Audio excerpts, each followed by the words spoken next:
Guys, we do have some really unfortunate news out of Columbus. The future superstar running back, Evan Pryor, has suffered a season-ending injury. Now, I want to get into how this affects Ohio State for the upcoming season, the overall running back depth. How does it impact Trevion? How does it impact Mayan Williams? We're going to get into all of that. You can see Evan Pryor, Ohio State running back, suffers season-ending injury.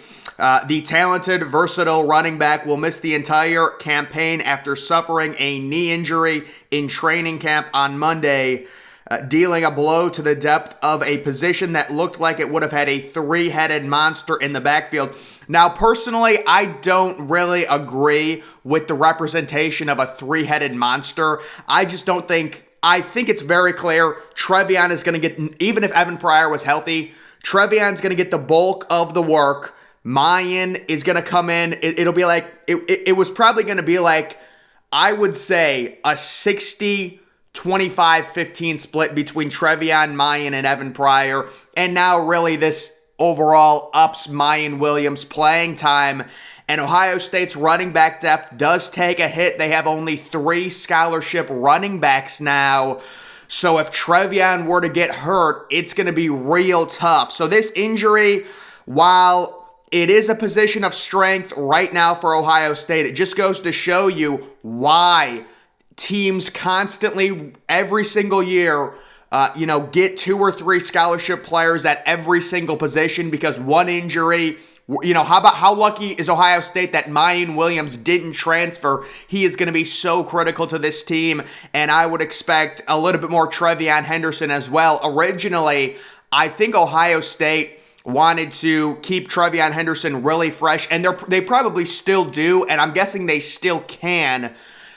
For the most part, keep Trevion fresh, and in games like Arkansas State, he'll probably only get 8 or 9 carries. Versus Toledo, he'll probably only get 8 or 9 carries, things like that. But the onus is going to fall more onto Trevion and definitely Mayan Williams, and it gets real scary if one of those guys gets injured, obviously, especially Trevion. But as for Evan Pryor, it's some type of knee injury. Normally, Ohio State is very coy with the injuries, what it actually is. Maybe an ACL or something like that. I don't want to speculate on it, but he is done for the season. And Evan Pryor, we know this was a top 100 composite recruit, same class as Trevion Henderson. Last year, it was apparent to everyone as a true freshman, he needed to bulk up, put on weight, put on muscle. And guys, according to the reports coming out of camp, with Columbus there, he was doing an amazing job of putting on mass, and a lot of players deal with that as true freshmen. They just come in really small. That's what makes Trevion so unique. He literally came in as a true freshman looking like Saquon Barkley. It was remarkable. But Evan Pryor, I'm not going to speculate on what he's going to do after this. Will he be back? I would say this is a huge opportunity for Mayan Williams to prove that he's an NFL caliber running back to where he could really make himself some money, and in my opinion, turn himself maybe into a 5th or 6th round pick, because I do think he's noticeably better than Master Teague, and Master Teague was an undrafted free agent. I think Mayan could get drafted after this year, and Ohio State could go into next year with Trevion Henderson full-fledged as a junior. And then you also have Evan Pryor, who would at that point be, I believe, a redshirt sophomore if he redshirted his freshman year. I'm not sure if he did, but you can play 4 games and still keep your redshirt under that rule. So that is the situation with Ohio State. It is an unfortunate thing, but it is a position of depth. Not the worst thing in the world. We were excited to see Evan Pryor really bulked up, really come into his own. The hope is that Trevion and Evan Pryor will be a 2-headed monster next year, and I believe Mayan Williams will be headed off to the NFL. Next, we've got this. This is a cool thing from Reddit. It is cool, but it's very hard to read, obviously. It's got all the teams, all the AP voters, and how they voted, and you can just see the overall rankings. Reddit they do a really good job. Outside of their politics, because they are, really alt-left. They're like the complete opposite of Truth Social.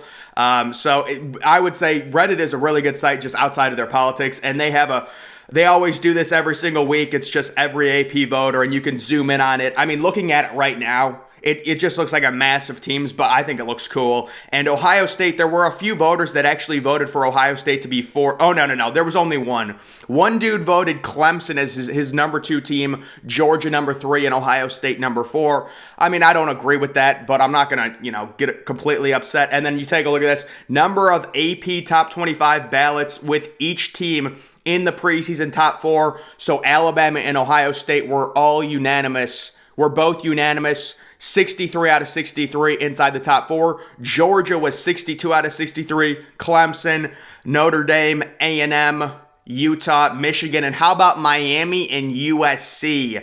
Very interesting there. And then this is just an edit. What an amazing job this college football playoff edits does with this wheel here. Just an amazing representation there of the top 25. You always see this guy's edits. They're amazing. He gets my, full endorsement, obviously. What an amazing job that is. And then this might be a little bit of hope for Ohio State fans. You can see AP preseason number 1 teams to win a national title, and it's only 3 teams in the BCS/college football playoff era.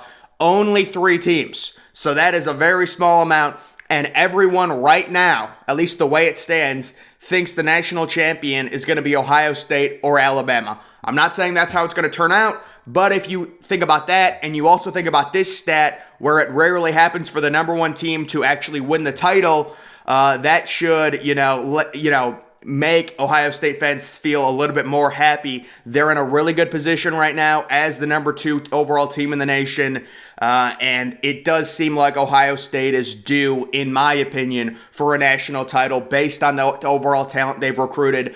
And then we've got the preseason AP top 25 by conference, so no surprises here. The SEC with 6 teams. I've got really no issue with any of those teams being ranked from the SEC. They're all talented enough for sure. I think A&M overall is ranked too high because they're too young, but I've got no problem with them being, all those teams being ranked. And then the one surprise was the ACC having 5 teams and the Big Ten only having 4 teams due to the fact that Penn State isn't ranked, which I disagree with. I think they should be ranked. And then Iowa, who has just a phenomenal defense with 2 All-American type linebackers, they weren't ranked either. And for the ACC, I think Wake Forest is way overranked with the issues surrounding their star quarterback, Sam Hartman, who is out indefinitely. They're expected to get him back, but right now he still is out indefinitely. And then Pittsburgh, I think, is an overrated team, losing Jordan Addison. I would say I would leave those 2 teams off of my top 25 ballot and add Penn State and maybe Iowa. And then you've got the Big 12 with 3 teams.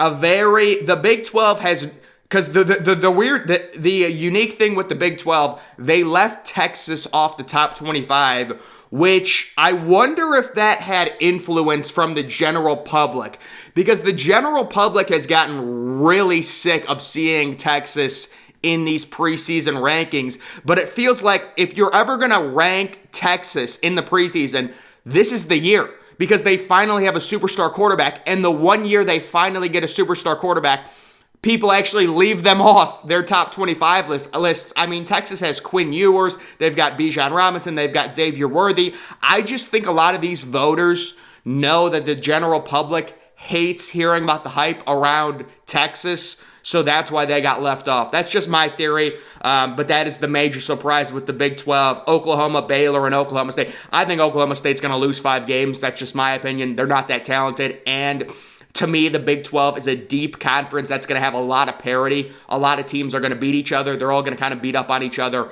That's my opinion on that. And then the Pac-12 has 3 very solid teams. I would say Utah, Oregon, and USC.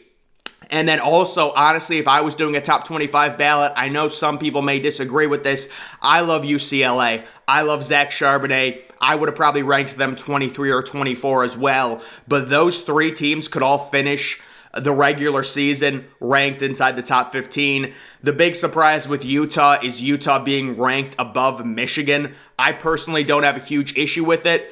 I can see both sides to it. It's tough. It's the preseason. You're trying to gauge how much did Michigan actually lose. You know, losing Aiden Hutchinson, losing Daxton Hill, and David Ajabo.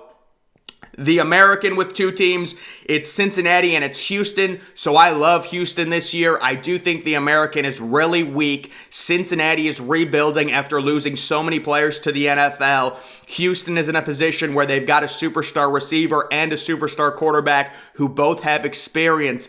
I really like Houston to win 11 games and be the representative for the New Year's Six Bowl from the Group of Five conferences. And then the independents, you've got Notre Dame, and it was a little bit surprising with Notre Dame being ranked 5th overall, which makes the Ohio State-Notre Dame game in Week 1 a top 5 matchup.